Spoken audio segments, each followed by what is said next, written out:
If you have a check engine light on your car and you ran the code scanner on it and it comes back with a P1800, chances are your bias control valve is gone bad. And in this video, I'm going to show you how to replace it in the Nissan 4.0 liter V6. If you have loss of performance or sluggish shifting, misfires, all these can contribute to the bias control valve. The problem with these, when they go bad, they start to leak unmetered air, and that's going to control your valve timing and your hydraulic control system. So in order to get to it, we need to remove this engine cover right here. You have two 10mm screws. We'll loosen those up. Then there's some hidden fasteners under here. You just kind of pop this loose and move it out of the way.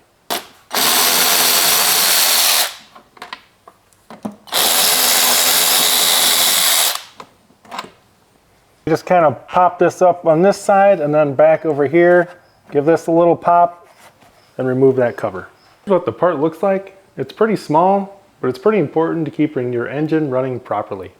So right here it is on the engine. So we have this harness right here we need to take off, two lines here and a 10mm screw. So the black wire harness, you just push down on this tab right here at the back.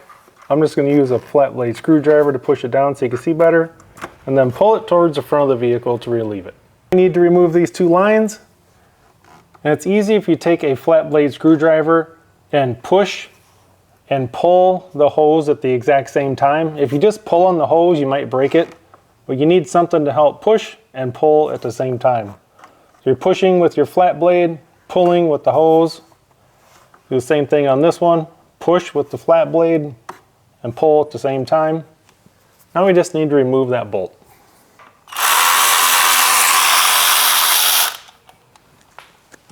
And now just compare the two side by side before you install. And if they look exactly the same, let's go ahead and put it in.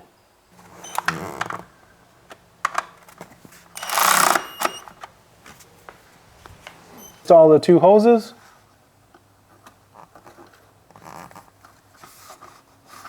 And when you install the hoses, hold your finger on this back side right here as you push on. If you just push without holding that, you could snap this off. Go ahead and plug in the wire harness. Make sure you hear a snap so it snaps into place.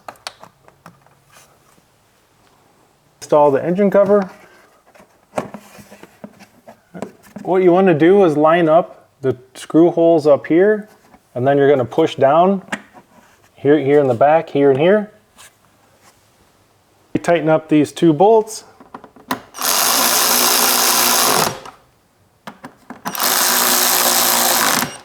And that's all there is to it, guys. Only takes about 5-10 minutes to complete. Now if you do have the engine code and you have a scanner, go ahead and erase the code, drive the car and see if it's gone away. If you don't have an engine scanner, then you should be able to drive the car for about 10 minutes. It will read itself, and if that's what fixed it, that check engine light will go off. Your car should start running a lot smoother, better idle, better acceleration, start shifting better as well. Hope you guys enjoyed the video, and thanks for watching.